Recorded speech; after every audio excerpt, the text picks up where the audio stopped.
Serigne Fallou borom njëriñu askan bi di borom xam-xam bu mag bu kenn dootul naatable xam-xamam ci wàllu seet listixaar lasraar ak ñaan Serigne Fallou borom njëriñu askan bi amu ci morom yow mi rab jàpp wala cat sonal la sa wërsëg tëju loo yaakaar mu tas wala nga bëgg a tukki wala nga tukki bëgg am ay kayit ngir ñibbisi wala nga bëgg soxna wala nga bëgg borom kër dawal gaaw jokkoo ak Serigne Fallou borom njëriñu askan bi mu faj sa aajo ci lu gaaw a gaaw seet ak listixaar bu wóor wan la say mbir ba lépp leer ci yow loolu moom ñëpp maase nañ ñi amu ci morom ngir jokkoo ak moom wooteel ci numéro téléphone bi 75 630 71 97 75 630 71 97 ak Serigne Fallou borom njëriñu askan bi njëriñu kese la. amati mbégteeg bànneex di ànd ak yéen ñu tawlu ci 5M TV Sénégal jërë ngeen jëf.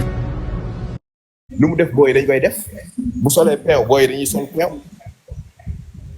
non doo wax tur bi wala nga am wax waali non non man waxuma tur bi de du ma wax tur bi fii ay dof nekkuñu fi ay nit njaay fi nekk dama ni wax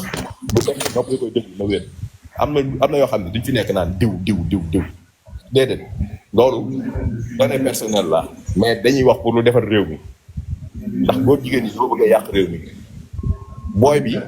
le défunt Aziz il n'était pas homosexuel man j'en suis sûr et certain du góor jigéen mais le problème bi en est que gars yi dañuy bëgg véhiculer seen promotion jaarale ko ci yow mooy dañ lay commencer di la côtoyer nànk di la fexe ngay defloo ay bagages ba finalement booy di la ci roy buñ gisee ni booy bi faana la kat booy bi day solo ni ngay solo booy bi faana la gis na nga def leetu day leetu ni yow booy bi faana la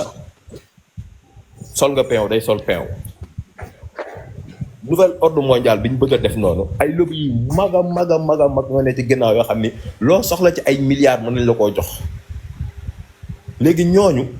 bu la yàlla bëggee seetal bëgg laa dimbali da lay teel a defal lii mu defal Aziz da lay teel a dëgg la day metti ci bopp ñi nii mais ci baatin laay waxee da lay teel a rocc seeni loxo instant yi ka ko rey mooy yenu bàkkaar ba ak ña complicité ba ca cat la ñooñu yenu bàkkaaram mais moom set na wicc ndaxte moom amaana siiw na gars yi def ko ay gaayen fréquentation yu bari ci këram ay gars yu bizarre yoo xam ne boo leen gisee xam ne ñii kat ay artistes lañ ay gars yu def ay mode yu góorewul ngay gis ñoo xam ne ñoo lay fréquenté ay gars yoo xamante si ni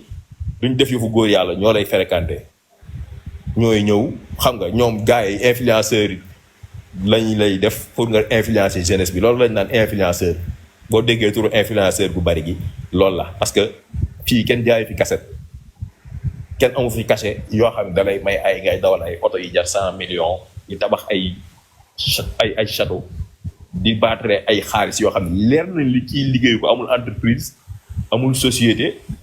amul comme Youssou Ndour par exemple di nga ni kii kat yor na rajo yor na télé yor na nangam mais artiste yu mag yi ngay gis fii ñu yor xaalis di battre lay leer na lii ay vie YouTube mayoo ko YouTube daa mën a fay loolu ay vie wu ay soirée dem tëgg benn soirée ay kii nangam dem boîte dem fële almadi xaw ma dóor fa benn kii xam nga Vogue dem dóor Vogue mayuloo milliards yi toll noonu yooyu ñoom nouvel ordre mondial boobu ñoo taxaw fii nii dugg ci réew mi di ko jaarale nag ci influenceurs yi pour ñu influencer jeunes yi pour jeunes yi di solu ni ñoom di mode ni ñoom di waxee ni ñoom fii dem na ba léegi boo fi nekkee di wax waxu yàlla ak waxu diine kenn du la déglu doo am ay vues sa compte du fees sa compte TikTok du bëri ay abonnés di wax bu sérieux nii doo am kii foog nga mel ni ñoom ñoo lay doole